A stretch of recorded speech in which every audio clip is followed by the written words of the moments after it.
Okay guys, so in this video we are going to have a look at updating our translation values, so let's get into it. So basically you can see here that I have this little row here where I can click inside of it, and now actually instead of just clicking on just clicking a button, it's actually going to show this edit field. I can click outside of it and so forth, and I can also add a bit of text here, and I can add a bit of text there, and it's actually updated. If I refresh the page, it's actually been persisted to the server. And the way that this works is basically that whenever something changes here and I do a blur effect or something like that, or I submit this form, we're actually going to do a network request, which is going to contain the text translation, the actual value that we now want to update and the ID of that value. And the response is just going to be our translation with the updated text. And that's pretty much our entire feature. So now we can edit this and, well, make the translation into whatever we want. Right, let's have a look at the code. So first and foremost, we can see here that our translation row now is updated with a new value that we pass into the translation value list, which is just going to be this list here that holds our values, as we know since previously. So it's going to take in the translation ID alongside with the translation text, the actual text itself. And let's have a look at the translation value, which is going to be a new component that we've added in here, which is just going to basically be that field that you saw. So previously, if we have a look at the translation value list here first, maybe that might make more sense. No, actually it's the translation row, right? Translation value list, translation value row. Yeah, here it is. So each of the like this value list here, as we've seen before, all it's going to do is that it's going to filter and map over the texts that we have passed in to create this field, this section here. And then basically all we do is that we map over these, like this data, and create these rows, right? And now we're passing through the translation text and the translation ID. So we were just passing things through here. And if we go to the translation value row, it's very similar here, where basically we're now just pulling in these new properties. And instead of having a button that we had previously, as you can see here, we actually have a component now that is called translation value. And that takes in the ID and the text, and that's pretty much it.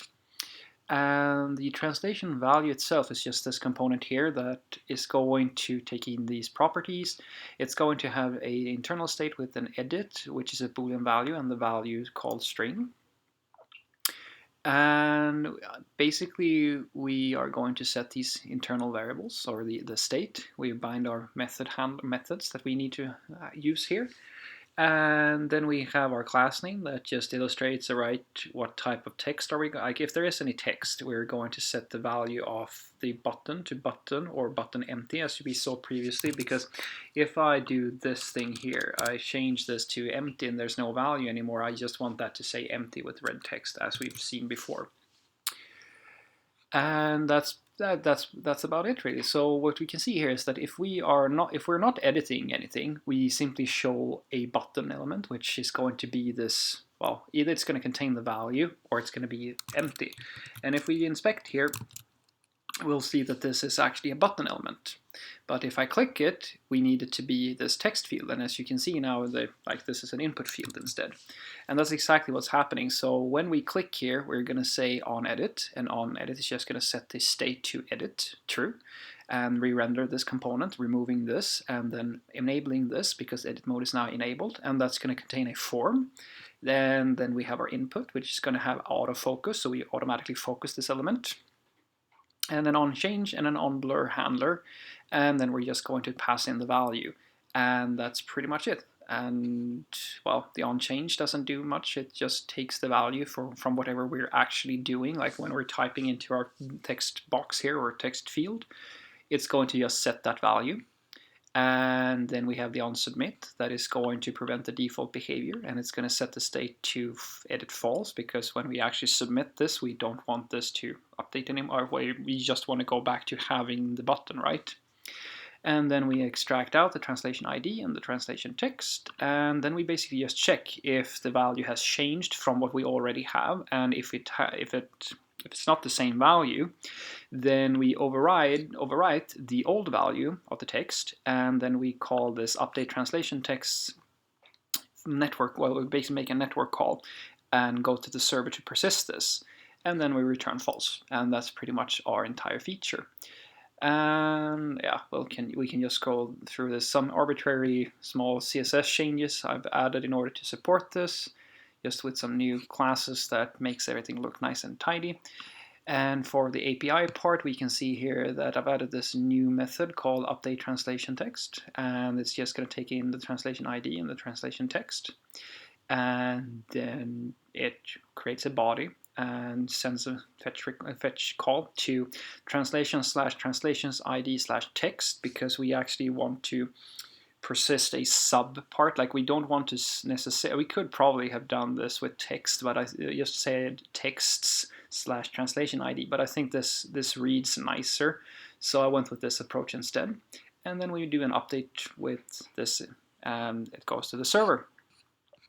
And if we look at our controller here, we can see that we have a new put, which is going to go to the same URL as we specified in the client. And all we're going to do here is that we're going to have an incoming translation text update. Well, we have a class for that basically. And then we give it the translation ID. So we're going to go and we're going to grab the we're going to call get translations on that ID, grab the translation. And if we find a translation, we are going to extract that value out. And then we're going to call update translations again with this, the incoming translation. And then we're going to save it. That's about it. So nothing more going on here basically. And then if we don't find it, we of course just throw an illegal argument exception to say that, hey, we couldn't find this element or this class. And here is our incoming translation text update, which is just this model that takes the text that maps to what we sent over the network from the client. And it has a getter and a setter, and that's pretty much it, and that's all we need. So we are going to call this pretty much done now. Let's put that over here. And in the next video, we are going to have a look at supporting, showing that there's a mismatch between translations, because this is it's a very nice thing to have, like when you have tons of people working with different translations, and some people are translating in one language and some people are translating in another. It's so easy to forget that there's like either that there are new translations or that there are some that there's a mismatch, that you have translations for one language but you don't have them for the other. So that's what we're going to look at